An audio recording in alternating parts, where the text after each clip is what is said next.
Let's go from Krugersdorp to Tembisa this morning, where police are maintaining their presence in the area. There you can see some of the damage on the road. There's the aftermath of yesterday's protests, also claiming 4 lives. Just to remind you why it was happening, we understand frustrated residents taking to the streets to voice their anger over the cost of electricity and also their rate. Let's bring in Pule Letshwiti-Jones, our reporter, on the scene. Hello to you, Pule, as we see traffic seemingly continuing as normal for the moment. So compared to yesterday this time, certainly seems to be a lot calmer. Pule, what are you hearing on the ground?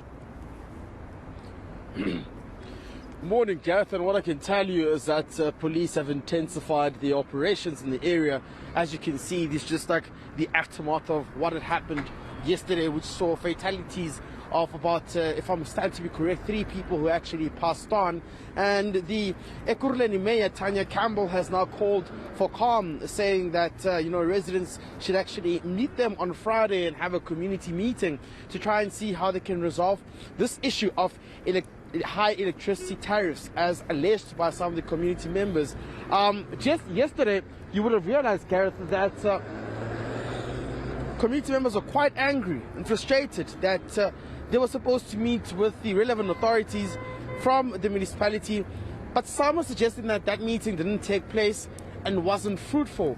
And therefore, this is the reason why they've actually come to the streets to raise their grievances and to ensure that their demands are actually looked into by the relevant authorities. And just this morning when we got here, we actually saw just about a convoy of Ekurhuleni Metro Police Department vehicles heading the front direction. I'm assuming going to a scene where something would have been happening.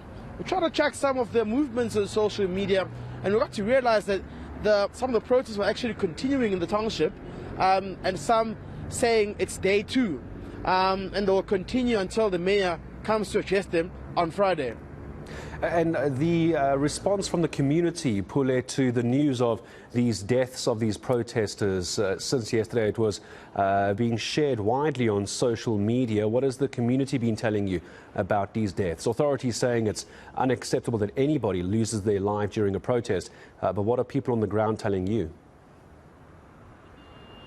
Look, last time I was here, we saw how ugly the violent protests actually turned out to be. We saw, a clash and standoff between community members and police officials. Community members, of course, throwing rocks and police officials trying to clear the scene by firing rubber bullets. And community members have been quite firm that they're upset with the fatalities that have occurred. In fact, previously when we were here, they were actually upset that there was live ammunition that was being used by some of the police officials who were trying to clear the scene and get cover up, protecting themselves. And therefore, this result has actually culminated from anger that has now brewed in this community. But hopefully one may begin to see that with the mayor having addressed the community members, there should be some sort of sense of direction and discipline coming from the residents. But community members are of the view that, this problem has been persisting for quite some time, and all they want is answers. All they want is direction. They want to see accountability. Most importantly, they want to see service delivery actually coming to the fore and ensuring that they're not affected. I mean, some people here are just breadwinners, Gareth. They don't earn just a lot of money to buy electricity on a weekly basis. And those are some of the issues that, the DA-led coalition government and, of course, the municipality may have to look into in terms of trying to meet the community members halfway and ensuring that they can resolve this issue. Do you have any idea as to what the municipal building was that was torched yesterday, Pule? Because I'm looking at some of the photos. It wasn't just the building that was torched, also vehicles in the parking lot. Any idea what that building was and what purpose it served?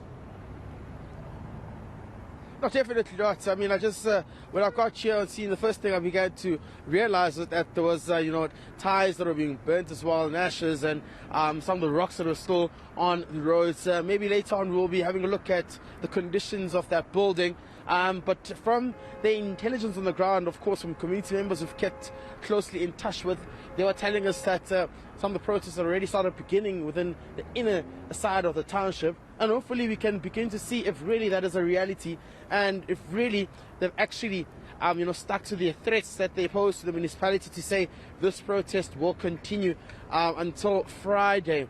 But one would also want to get a sense that this community members will also begin to realize that as much as this is one of the highest forms of anarchy, one shouldn't now start to loot or start to burn infrastructure like schools, parks, and of course the businesses which speak to the township economy, which is already struggling under this economy. So those are some of the factors that need to come into play here to ensure that the township economy isn't disrupted, and the public services too are not disrupted due to the anger that's been expressed by some of these community members. For the moment, taxis going about their business, traffic lights are working. It looks at least calm for the moment. As I mentioned, very different scenes to what we were seeing in Tembisa this time yesterday, just 24 hours ago. Pule Letshwiti-Jones, for the moment, thank you very much. There's still plenty to cover on this, of course. You can see bottom right-hand side of your screen, just by our logo, some of the damage on the roads, and it's notwithstanding, of course, where I'm sure we will be later to bring you the visuals of that damaged municipal building and the cars that were destroyed. But at least for the moment, free-flowing traffic in and around this main road in Tembisa.